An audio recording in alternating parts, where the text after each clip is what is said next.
Good morning and welcome to Charting the Markets on Friday, the 19th of May. Please excuse my croaky voice, but I hope it won't detract from what I have to say with regards to the charts in a moment.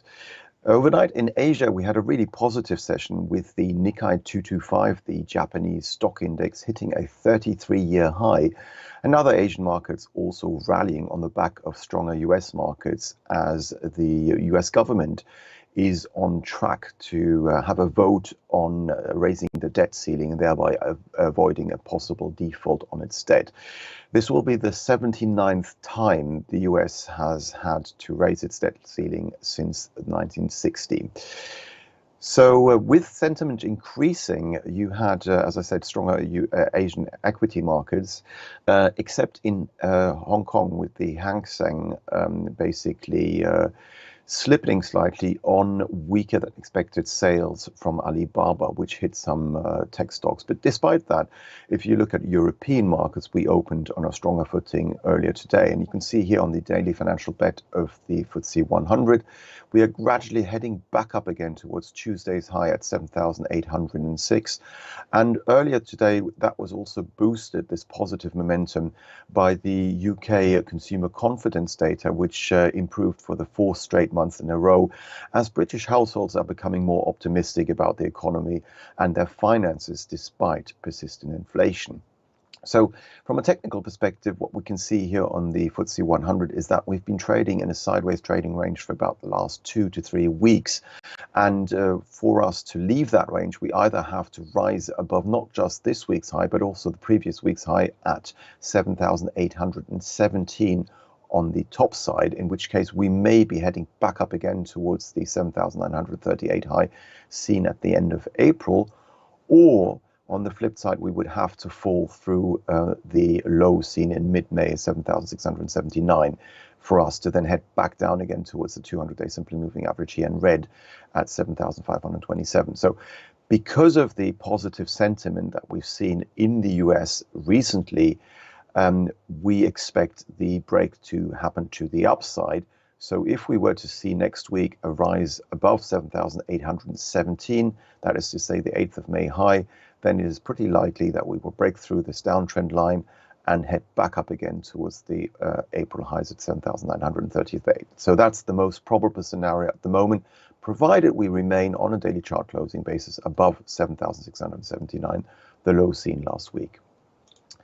Now, if you look at the European markets, at the DAX, excuse me, I don't know why this is happening here, the DAX 40 contract, what we are seeing here is that we are rallying very, very strongly towards the all-time high seen back in November of last year, and that comes in slightly below the 16,300 mark. And you can see here we've had an acceleration to the upside over the last few days on this optimism that the US will avoid a default. And by the way, the US has never defaulted on its debt. And earlier today, we also had a boost with regards to the German producer price inflation data slowing to a 25-month low. And that is the 7th straight month of slowing data and taking the PPI inflation in Germany down to 4.1% in April.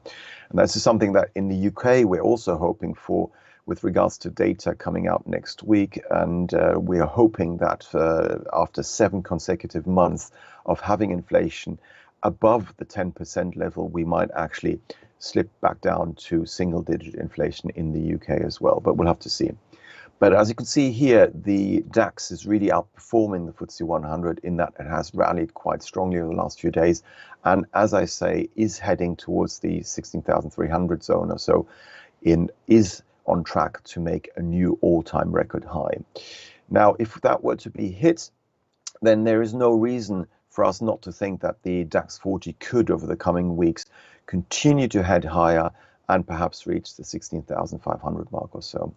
Short-term support is seen as previous resistance because of inverse polarity, and that is to say the early and mid-May highs between 16,009 and 16,005 should offer pretty good support if we were to revert in the next few days and head back down a bit. But I don't think that is likely to happen, because if you look at the weekly chart, what we can see here is we had a loss of upside momentum, which quite often can lead to a correction. And yes, last week we did have a short-term blip to the downside, but as you can see here, this really bullish candle on the weekly chart means that the uptrend that we've seen since March of this year is really intact and taking us back towards the all-time highs made back in November of 2021, which were also retested in January of 2022. Moving on to US markets, what we can see here is that the S&P is in a similar position. The S&P 500 had 2 negative weeks, and then this week's it looks, and obviously Friday today will determine where this week closes, but it looks as if we could be heading to a 9-month high, taking us back to levels last traded in August of 2022 on this S&P 500 chart, which would also mean that we are taking out all the previous highs seen since August. And if we were to close above these from a technical perspective, the way is open for us to head back up again towards the August high at 4,325 with regards to the S&P 500. And that despite rising yields, despite the market participants at the moment pricing in a 30% probability of seeing another rate hike in the US by the Federal Reserve in June. And we'll see whether the current positive momentum can also be seen later on the day, because we've got speeches by central bank members of the European Central Bank, the Bank of England, and also Jerome Powell, the Federal Reserve, later on today. So that could bring the focus back to inflation and to growth in these economies. So we'll have to see whether the current strong upside momentum has legs or not. But it looks as if it does. If you look at the S&P 500, we've had 2 very strong days. Now, this was with regards to the optimism regarding the resolution of the US debt ceiling negotiations taking shape here. But we'll have to see what happens today as the markets focus once again on inflation and on growth. The US dollar has been the beneficiary of flight to quality flows over the last couple of weeks on those worries regarding a possible default of the US Treasury, but that is likely to be averted as it has been over the last 78 times since 1960. And as we can see here, the inverse of that dollar strength is the euro-dollar chart, and on this daily financial bet you can see that we've been heading lower since the beginning of the month and actually fell through some pretty good support here, which I had highlighted to those of you who watch Charting the Markets over the last week or so, and that support came in between 108.04 and 107.89, and we actually slipped below there earlier today, hitting 107.60, and that is basically the high going back to mid-March. And as you can see here, that high there acted as support today. So short term, we may now see some euro-dollar strength again as the US dollar is perhaps weakening short term, simply on traders basically taking some profits ahead of the weekend on that position, especially since we expect President Biden to sign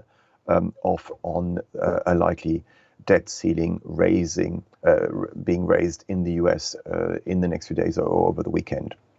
So what's in store for euro dollar? Well, even if we were to bounce back, we have some pretty good resistance at the mid-May lows around 108.48, and also, as you can see here, the orange line, which is the 55-day simple moving average, and the 2-week downtrend line, both of which come in between 108.69 and 108.75. So that's pretty good resistance. And basically, provided we stay below the last reaction low, that's to say the low seen on Tuesday, the high seen on Tuesday, so the last reaction high was meant to say, sorry, at 109.04, provided we stay below there, further downside may be seen over the coming days and weeks, in which case it is quite possible that euro dollar may retest the 107.36 high seen back in mid-December of last year.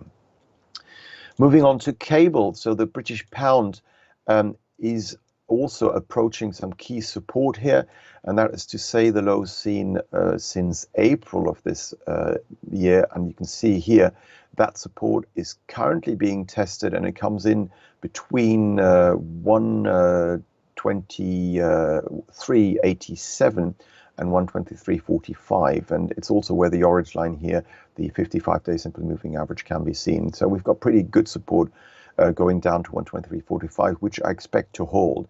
And as long as it does, we can then see a bounce back next week or so towards the mid-April high at 125.46 unfold. If that support area were to be slipped through, though, and if we were to see a daily chart close below 123.45, the next downside target would be the mid-February high at 122.70 and also the late January low at 122.63. So that would be in case of support giving way. These would be the downside targets. Moving on to the Japanese markets, you can see here the Japanese yen, which we had been long off since the beginning of April for trading the trend and also trade of the week. Here we've basically gotten out of these positions and did so at the previous March and early May highs between 137.77 and 137.91. But we've actually risen above there to 138.74. And that's a level last traded with regards to dollar yen in November of last year. So we are now trading at multi-month highs and are in a position to possibly head back up towards the late November high at 139.89. So that would be the next upside target on dollar yen. Short term, you can see here we're actually coming off today, and that's not surprising because we've seen 1, 2, 3, 4, 5, 6 consecutive days of a stronger dollar versus the Japanese yen, pushing this currency pair higher. And now what we're seeing is some take profits ahead of the weekend. And we may next week, therefore, retest perhaps the red line here, the 200-day simple moving average around 137.09. So I wouldn't be surprised if that were to happen with regards to dollar yen. The stronger dollar had a negative effect on the price of gold, as we will see in a moment. But when you look at the price of WTI, that is to say the oil price, what we can see here is that it has actually risen and broken through its April to May downtrend line earlier this week. And basically, we're heading back up again towards the 72.50 area, which is the low seen back in February of this year. Now, if that resistance area could be broken through, we would then be heading back up again towards the 10th of May high at $73.82. Sorry, and the red line here, the orange line here, the 55-day simply moving average at $74.82. So these would be the next upside targets. But what is interesting is if you zoom out onto a weekly chart, we can see that we've had 4 consecutive weeks of falling oil prices take us back down again to this 200-week simple moving average at $66.92, which incidentally also acted as support back in March and is doing so again now. And now we're seeing the first positive week in the last month with regards to the oil price. So that indicates that we may see further upside with regards to the oil price over the coming days and week. Moving on to the gold price, as I said, the strong US dollar hasn't helped the gold price, which basically retested its all-time highs in early May, and since then has really come off, has gone through support, has fallen through the orange line here, the 55-day simple moving average, $1,974 per troy ounce, and so far dropped to a low yesterday at $1,952 per troy ounce.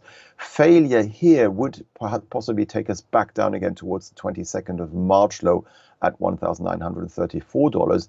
And in that case, there is no reason why the price of gold couldn't head back down again towards the November to May downtrend line, which currently can be seen around the $1,920 mark. So that is a quite distinct possibility with regards to the gold price that we will see a further slide here, unless we were to rise back again and raise the levels of the gold price. The price is above $2,009 per troy ounce, that is to say the 20th of March high.